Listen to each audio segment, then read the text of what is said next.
So Ryerson University's namesake statue has been vandalized once again in the wake of the remains of the 215 children found at the site of the former residential school in British Columbia.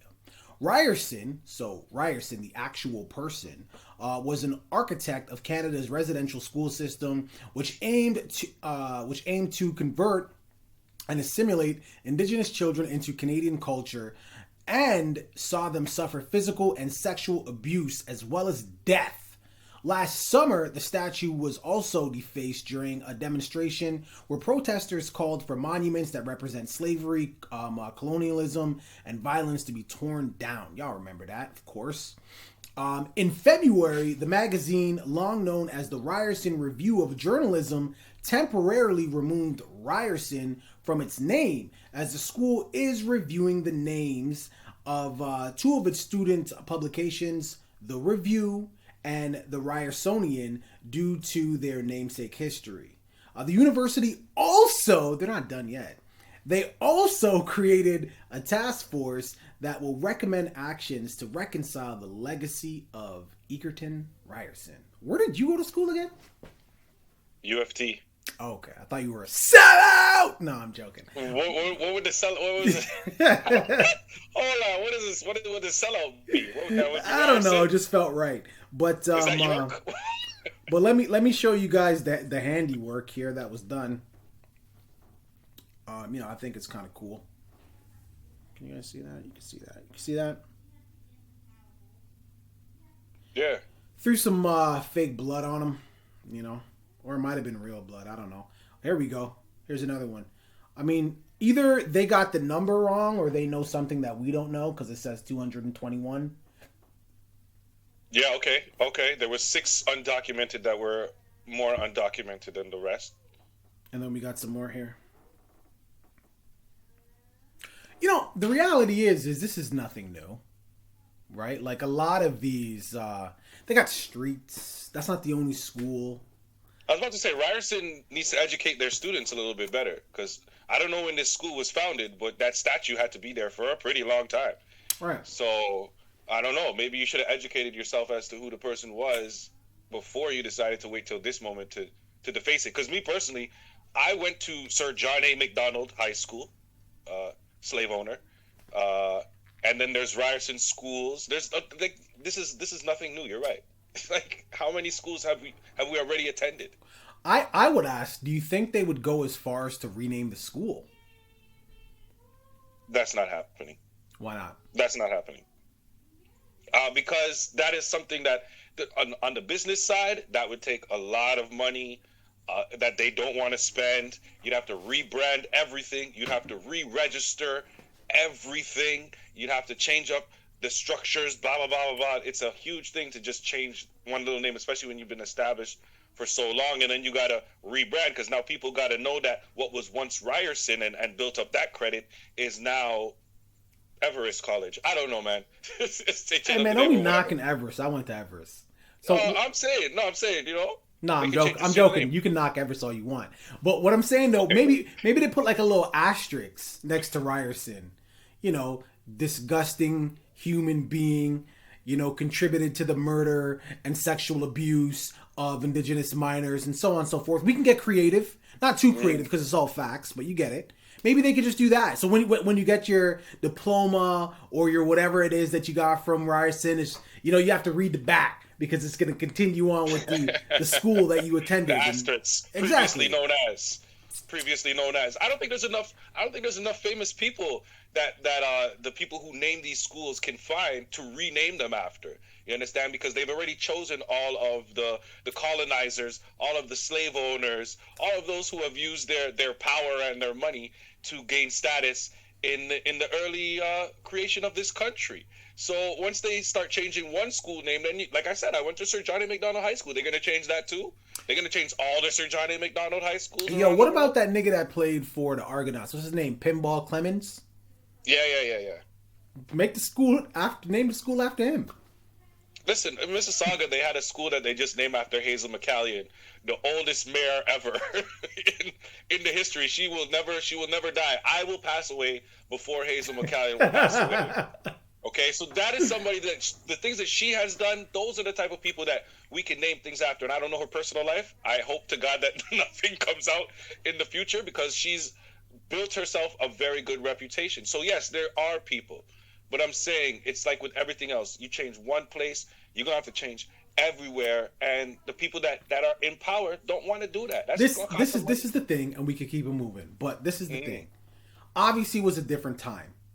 When you were a deviant, when you were a racist, when you were a pillager, when you were a, the list goes on, the asterisks, you understand what I'm saying? These things were looked upon as great feats. These things were looked upon as, like men or women with honor, depending on who was doing it. You get what I'm saying? Like this stuff would never pass today. So that's why I'm saying they need to do it. Back then, okay, people were ignorant to the fact. It's not an excuse. People were ignorant to the fact. They let it rock. Are we all not woke? Do we all not listen to the new J. Cole album? Did Kendrick Lamar not put out The Pimp a Butterfly? So this is what I'm saying. It's a different time. I get it cost a lot of money to do that. I understand. I understand what that would do. But what does that mean? We just say, well, fuck them. This is a long time ago. Fuck them. Is that the vibe? The money ain't even the issue. It's not even the money. You have to understand. It's the people that are not willing to spend the money. They just don't want to spend it. Why? That's what I'm talking. I'm talking to them. Yeah. Well, unfortunately, the people you talking to are the same people who have kept these names and named the schools these names and understood this and had it writing this whole time and are cool with it. So this is what's gonna happen, and this is what's not gonna happen. So I'll say it all in one sentence. What should happen and what won't happen. If you want to get them to change the name, do not attend this school. Do not give them your money. Should happen. Now I'll continue the sentence. Yeah, you need to finish that for sure. Everyone is going to continue to go to this school. Yes. And keep on giving them their money so they don't got to change shit. It's like being in a relationship where the guy or the girl is being abusive, but you still come home every night. I know that's a sensitive topic, but you get it. The thing is, that's why would they change? Why would they change? They don't need to because, as a matter of fact, even if there were people that decided that they didn't want to go, let's say that you applied to go to college or university and Ryerson is the only place that you get into, motherfuckers is going to go because that's the only place they got into. So there's always going to be that number of people regardless because they feel like that's what they need to do. So, you know what I'm saying? So, well, viewing public, what are your thoughts here? I personally love the handiwork that was done. I think they should have took it back to the old school where the Simpsons, where Bart took the head off the statue. I think they should have did that. Something a little bit more permanent. But hey, I'm not going to knock your creativity. And who knows, maybe there's a grand finale coming up on Canada Day. But what are your thoughts here? Leave it in the comments. Don't forget to like and subscribe. And that's it. Deuces.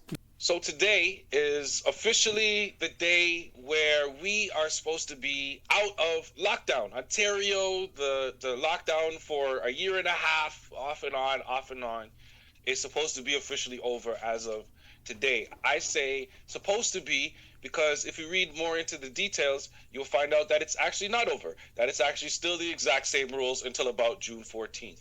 And this is coming regardless of the fact that the outline that they have given us for the reopening of this says that as long as 60% of the population is vaccinated, that we should be allowed to open.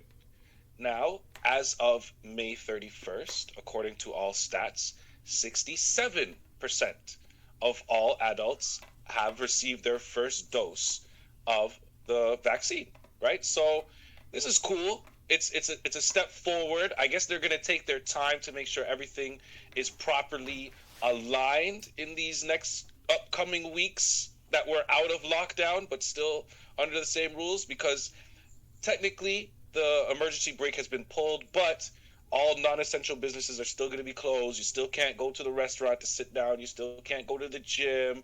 Schools are still going to be shut down and maybe shut down even longer. So everything is still kind of remaining the same. Can I go to Walmart? You can go to Walmart. For non-essential reasons. You should be able to go to Walmart for non-essential reasons. They should be able to open that up. Big box stores, It's more about the capacity now as opposed to what they're able to sell and not sell. So Cool. yes, they should open up those aisles that have been closed off to you. If you need to get your windshield wipers, and I named those because I needed them, and I don't understand how that's not essential. They'd rather you just die in a rainstorm for some reason. I can get oil for my car, but not windshield wipers. Okay, cool. Thank you. But yes, I should be able to get those now. Nice. With this, yeah, it's great. It's great. The second phase, however, this is the thing. The second phase is supposed to start at 70%. So as we hit 70% of adults vaccinated, that's when we're supposed to hit stage 2. You know, now they say upcoming, a lot of people have been booking. There's different vaccination sites that you can go to, different places that you can go to, and there's people who've had their first vaccine, and there's people who've even had their second vaccine. If you're a frontline, you've probably had both doses at this point. You know what I mean? It's something that you vaxxed out. You got to get your initial shot and then your booster juicer. Yeah. Your booster juicer booster. We could juice. What's the name of that place? We could juice the boost. You juice the boost? Okay, then you got to juice the boost, right? And you move from there. Once again, as Canada continues to do for me, they continue to confuse me because I've explained everything that I know about both these situations, the vaccines and the reopening. Why am I confused? This guy wants to know why I'm confused. I can see it in his face. He looks confused. I'm confused. I just know you were born confused, but go ahead. Well, let me tell you why I'm confused today. Today I'm confused because it has come out, one, that apparently now Canada, not as much other countries, but Canada has deemed it okay for you to mix and match your COVID vaccines. That means if you had a Pfizer as your first dose, you can get the Moderna as the second one, or AstraZeneca as your second one. You can mix and match. If you're scared of the blood clots, you don't want the blood clot shot, you can go get the not blood clot shot. You understand? Seems logical. My Jamaicans are gonna like that because I explained it cursed but didn't at the same time. They're gonna love that line. Double entendre. Swimming, baby. Swimming. Right? So that is something new. Also, with this reopening that is supposed to happen within the next 2 weeks or whatever, this gray area, we are actually closer to the second phase of opening than we are to the first phase. We're closer to that. So I'm wondering now, when it hits 70, because it's going to hit 70 in those next 2 weeks, are we still going to stay with the first one, or do we move to the second one? Yes. What pace are we moving at right now? And then with the vaccines, I can just go anywhere. You still haven't completed that Rubik's Cube yet, eh? So, you, not even a side yet. Bro, they're still going to move at the calendar date trajectory. Today, I looked at the numbers. We were under 670 new cases in Ontario. They're going to still move with the calendar date trajectory because anything can happen as far as your numbers, like your cases, your death, your hospitalizations. Those numbers can fluctuate. Anything can happen. So if you try to, say, okay, well, we were going to go into phase 2, we'll say, I don't know the actual date, but say September. But hey, man, we're almost at 70%. Let's pull it back and let's do July 1. But then from June 1 to July 1, it's just crazy. Right. Then what? You push it back out again? So it's just best to stick with the calendar date. It's, as to your point, like there's been a lot of inaccuracies as far as deadlines and what to open, what to leave closed, and things like that. With this, and I'm not saying that they won't do it. They may just do that. They may be like, you know what, shit's going good. Let's bump it. Let's make it sooner. They may do that. But I'm just saying, like, I don't think that's a good idea. I think it's better just to keep the date where it is, wherever it is. And then if the numbers still tend to taper off and the cases still tend to drop off as more and more people get vaccinated, then even the better. At least when they come to phase 2, maybe when phase 2, the actual date comes around, the numbers are so good, they're like, what's phase 2? Let's just end this thing. Rip the Band-Aid right off. And everybody party. Who knows? I don't know. All I'm saying is, I I just want to make a comment on one thing that you said. It's Yeah. about the COVID-19 cocktail, the vaccine cocktail. You know, just because they say you could do it doesn't mean you should. It's still up to you. You know, like when you go online or you try to book your vaccine. Hey, they got Pfizer over there? No. All right. Well, I'm not going over there. They might not even tell you. You could go there and be like, yo, hey, what's this? AstraZeneca. Peace. Right. It's still your choice. Yes, Canada is saying that, yeah, you could do it, but I ain't doing it. I mean, obviously the core ingredients. Well, listen, I'm hoping that the core ingredients of this thing have to be somewhat similar because they're to cure the same disease. You know, not cure. There's no cure. Whatever, man. They're here to vaccinate the same disease. Whatever, man. But I just have a problem. I just have a problem when you have two different chefs, two different factories, two different countries creating the vaccine, and you saying that, yes, I can take one from this place and another from this place, and it's going to do the same thing. I'm not saying it's not possible because, listen, they have different brands of cough syrup. There's different brands of painkillers. I get it. I understand. But you're not going to go see me take one Advil and then take a Tylenol right after. I'm just going to take two Advil. You understand what I'm saying? Well, this is what I'm saying. So although we hear the information and we're like, that doesn't sound like something I would do. Let that just be that. Don't do it. Is it safe? They say so. That doesn't mean it is. When I go out drinking, bro, if I'm drinking whiskey, my first drink is whiskey. I'm drinking whiskey all night. Right. You get me? I don't mix. Okay. Don't mix the alcohols together. I don't mix. If I'm smoking hydro, I'm smoking the same kind of hydro I don't mix. All right? I don't mix at all. Viewing public, what are your thoughts here? I know somebody who said they just want all of them at once. Just all three, just... Cool, man. Canada, what are your thoughts here? Leave it in the comments. Don't forget to like and subscribe. And if you're not getting vaccinated, please mask up and social distance. Deuces. You know, I like Friday and I like Herx. I think they're actually really dope at what they do. But I think Guts just ask the questions that people want to know. Like Friday and Herx, they're very politically correct. I mean, as far as like what they portray in their podcast, you know what I'm saying? They'll ask a couple of, oh, okay, that's a good question. But they're not really trying to push it. You understand what I'm saying? When Guts does his interview, I don't know, maybe that's why that's his name, because he goes for the gut. It's uncut. It's called 6 Views Uncut for a reason. Yeah, he asked the questions that people want to know. And I personally appreciate that. I enjoy, if I'm interested in the person they're interviewing, I don't want to, so how did you get your rap name? I don't fucking care. Right. Yo, so what music you got coming out? Again, I don't care. I want to know about the shits. I'm sorry. I want to know about the shits. I want to know about that. So I think that Guts is able to accomplish that on his side of the platform, whereas Herc and Friday, they keep it nice and squeaky clean and somewhat entertaining. But after 50 episodes, Guts is no more. Guts is no more. And I have to ask myself why. You know, with all the podcast drama going on with the Joe Budden and the Charlemagne and the Andrew Schultz and the this and the that, I think it's fitting that Canadian hip hop podcasts have their own little turf war.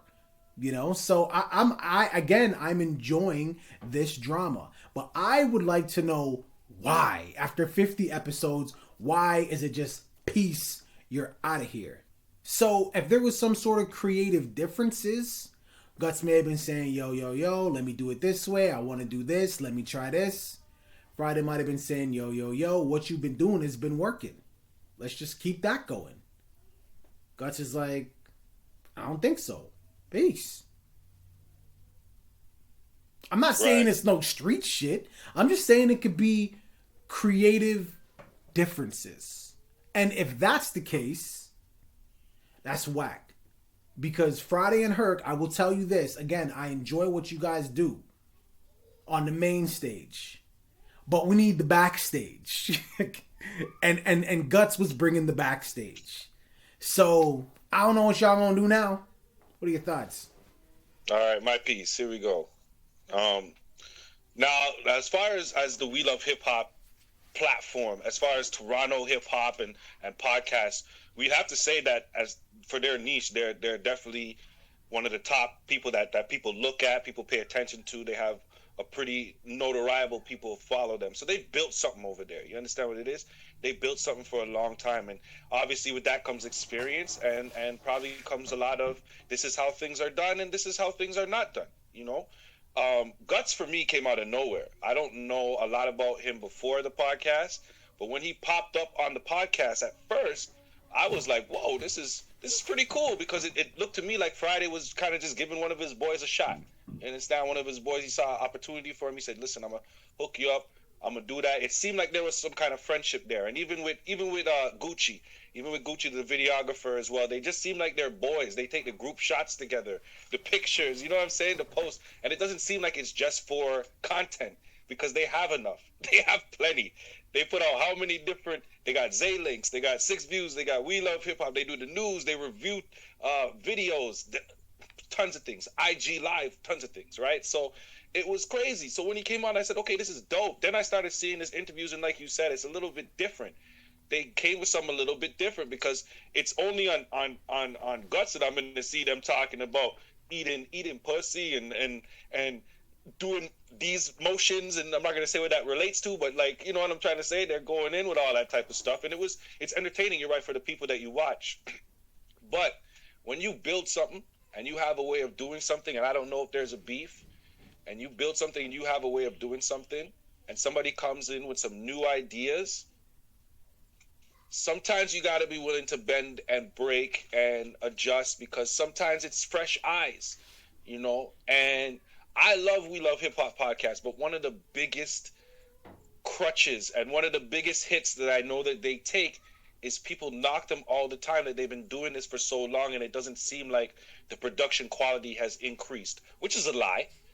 That because is if a you look lie. at the video I quality, know. it's an absolute lie. Because if you look at the video quality, way better. The audio, way better. Are they in a squeaky clean studio with lights and the We Love Hip Hop and the neon lights? No. They're using spaces that they can use during COVID. So Right. I see what people are saying, but a lot of people have said that this thing needs some kind of evolution. It needs some kind of freshness to it. Hence their new catalog. Great idea. But for them or for it to get shut down, because I don't know which side decided to shut it down, but for it to get shut down after 50 episodes, that side of it, I don't see what conversation could have been had to the point where no agreement could have come to it if there was an opportunity for that. And obviously we need to find out all of the details of what's going on. This reminds me like when Lil Wayne didn't want to put out the Carter 5 because he was suing the baby. And Right. everybody was like, yo, especially Noriega. Nori was like, yo, I would just tell Birdman, do whatever it takes to make Wayne happy. Just do whatever it takes to make Wayne happy. This is the advice that I would give Friday. If there was some sort of creative difference there that, I don't want to say burn the bridge, but that basically made you give a nigga a pink slip, if that's what happened, I say Right. pick up the phone, call them, and be like, yo, let's work this shit out. Because they ain't doing it on the main stage. They're not doing what Guts is doing on the main stage. And there is an audience for that, clearly. Right. That's the whole reason they did it, I'm assuming. That's the reason why they did it. The name of the show is Uncut. That's the reason why they did it. So they know there's a platform for that. So how are you going to go 50 episodes and then just lock it off? And you know what? Pardon the horrible Guts did Jamaican when accent. when Guts came on. One thing that he said is that he did say that he was going to do 50 episodes, or I think, and he was out. That was one of the agreements that they said. And I wish I had seen it. I didn't see it, but Guts did go on Twitch and apparently laid out a little bit of the details or whatever he laid out. I don't know exactly what he said, but I watched a little bit of the Zay Links because she had Friday on, and she spoke to Friday about the situation. Just asked him straight up, what's going on? And, Friday gave it the PC treatment. I don't have no problem with Guts. That main stage attitude. Right. He gave it a very PC answer. And I don't knock him because I respect their professionalism up until the very end, because I wouldn't have been able to tell that there was a problem if they didn't tell me that this was over. Well, just based on what I was watching. First of all, I'm not holding my tongue. If me and you put in X amount of episodes and then all of a sudden it's one guy does a podcast, I'm telling everybody. They all gonna know. I might leak your phone. I might leak your phone number. This is why Dre's not here. This is what he said. Listen, yes, I got this. Da da da da da. This is what I'm saying too. When Zay asked him, what's going on, I felt like that was an opportunity for him to get some spiciness, to get some of that truth off of his shoulders. You know what I mean? Because the truth, people are asking. This is. I can't believe how big of a thing this is in the Toronto hip hop scene right now. People are asking what's going on with Guts, and I want to know what's going on with Guts. We need to find Guts. We need to talk to Guts. We need to put him on here, and we need to find out what's going on, because... Yeah, but I ain't going to talk to Guts if he's going to give me the Friday response. I guarantee you're not going to get... Have you seen... we just spoke about... I know, I'm just trying to tell you. If they have some sort of like NDA or some shit like that. No. That's who he is. That's who he is. There can't be no NDA. There can't be none of that, because why would they do that? Why would they do that if there's no beef? Because they're going on like there's no beef. So if there's no beef, gentlemen, let's sit down. Let's talk. Let's hear what's going on. People want to know. You know what I'm saying? It's that time. It's that time, because people liked what they saw, and the fact that it ended just like the Joe Budden podcast, we got our explanation. We got all three sides. As a matter of fact, we got all three. They say there's three sides to the story. We got all three sides to the story. Guts, I just want to know, was it about accounting? Did Friday send you over some accounting in an Excel spreadsheet? That'd be funny if that's what it was. That'd be crazy. It's definitely not, though. It's definitely not. But that'd be crazy if that's what it was. Yo, Guts, man, we're gonna hit you up, man, and we ain't gonna take no as an answer. Viewing public, what are your thoughts? Maybe you know something we don't know. Do you know why Guts left the We Love Hip Hop podcast? Fridays, apparently, mum is the word. Cool, I get that. Jail niggas, they don't talk for shit. But leave it in the comments, man. Don't forget to like and subscribe. Deuces. Hey, Friday say everybody calling him the Joe Budden of Canada right now. I mean, there's one way to get that sour taste out your mouth if you don't like it. Come on the podcast, man. Come on the podcast, man. We welcome you as well. Or if you want to get the sour taste out your mouth, just pop in like a peppermint. My grandma used to give me peppermints. Don't listen to this guy, okay? Don't listen to this guy. All right, this. All right.